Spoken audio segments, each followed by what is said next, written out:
Hello friends, in today's video we will cover a very important topic of Indian polity in detail, which is called fundamental rights. In the previous video, we covered part 2 of the Constitution, where we understood the articles related to citizenship, i.e. Article 5 to Article 11, and we also understood that who is a citizen and who is not on or before the 26th of January 1950, we get to know from Article 5 to Article 8. Whereas after the 26th of January 1950, this same information is available to us from the Citizenship Act 1955. Now you have become a citizen, but any person needs some basic rights to live his life with dignity and to grow himself intellectually, spiritually, and physically. The process of giving rights to citizens was started by King John of England in the year 1215. Sign here. He gave some basic rights to his citizens, which was called Magna Carta, and because the citizens of India get these fundamental rights from Part 3 of our Constitution.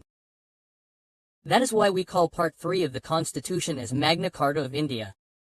Part 3 is basically the part of the Constitution in which we find articles related to fundamental rights.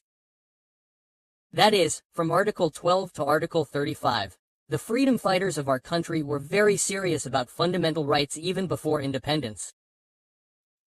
In fact, the Indian National Congress had passed a resolution on fundamental rights in the 1931 session itself, and the president of this session was Sardar Patel, and this session was held in Karachi. In this resolution, it was accepted that the citizens of our country should get rights like freedom of speech, expression, and association, irrespective of which caste, creed, sex, or religion they belong to. That is why when our Constitution was being made, once again a lot of stress was laid on what fundamental rights should be given to the citizens of our country. And because the Constitution makers of our country were very much influenced by the Bill of Rights of the American Constitution. That is why you can see a glimpse of the Bill of Rights of America in our fundamental rights. Now the question is whether our Constitution gives fundamental rights only to the citizens of India? No, our Constitution gives fundamental rights to aliens as well. Aliens are those people who belong to another country. It is possible that they have come to India for some work or on a student visa or on a tourist visa to visit here. And we can also divide these aliens into two categories. They can either be friendly aliens or enemy aliens. We call the citizens of countries with which India has good relations as friendly aliens. And the citizens of the countries with which India is at war are called enemy aliens. The Indian Constitution gives fundamental rights to the people living in India. But the only difference is that if you are an Indian citizen, you get more rights and more protection.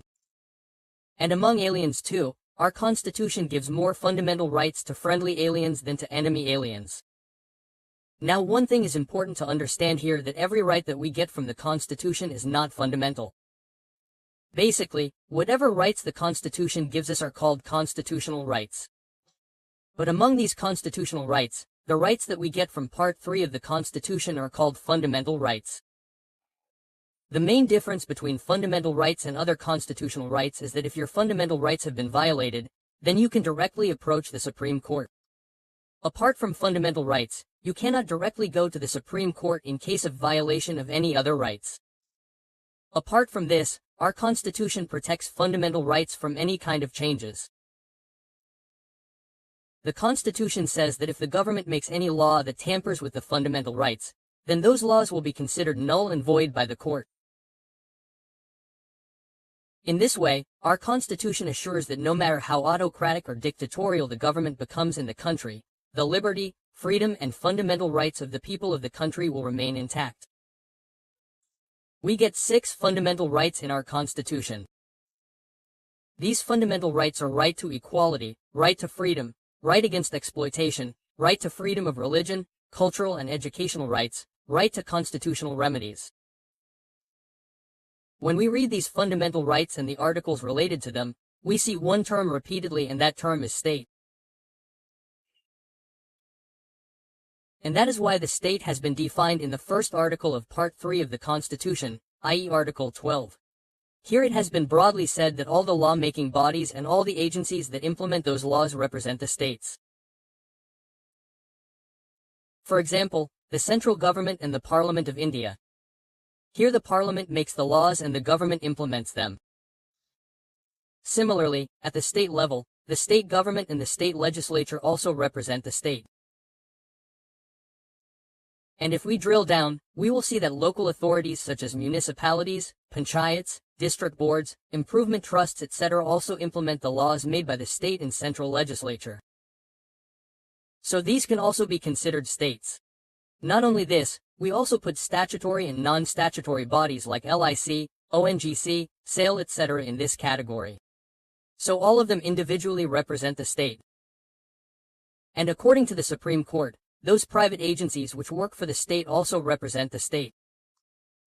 So in Article 12, we get to know what the state is. Now let's see Article 13.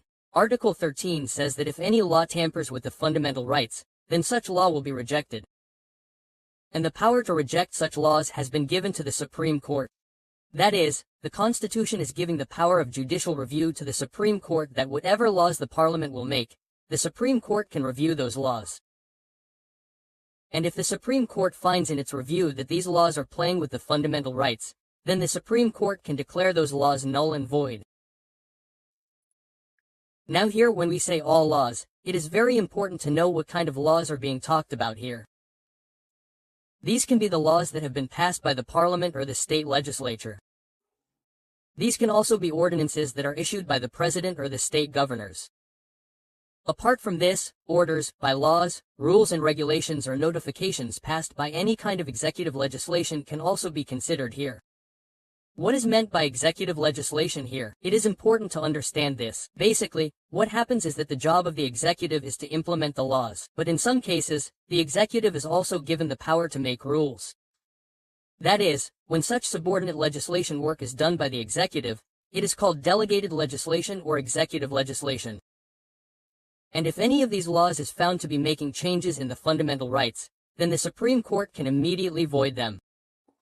But can the Parliament really not make any changes related to the fundamental rights? So this was believed earlier. But a landmark case changed everything. This landmark case was Kesavananda Bharati versus State of Kerala case. A very amazing thing came to light in this case. It was said here that our Constitution is not just a political document. Our Constitution is basically based on social philosophy. And every philosophy has two main features: basic and circumstantial. In this case, it was said that the philosophy of religion remains alive as long as its basic features are intact. However, the circumstantial features, i.e. external features, keep changing with time. Similarly, some features of our Constitution are also essential which cannot be changed. These features are called the basic features of our Constitution. We find them in the preamble. So the Supreme Court decided in the Kesavananda Bharati versus State of Kerala case that if any constitutional amendment changes the fundamental rights in such a way that the basic features of our Constitution remain intact, then there is no problem. That is, if any fundamental right which is not a part of our basic features and is being changed by any constitutional amendment, then there is no problem. But if any law or constitutional amendment makes such changes in the fundamental rights that the basic features of our Constitution will be shaken. So in such cases, any constitutional amendment or the laws that we have discussed earlier will be considered null and void. So in this way we have seen a basic introduction to fundamental rights. And also covered Article 12 and 13. Now in the next video we will read about the right to equality, i.e. Article 14 to Article 18. If you like this video then like it. Do give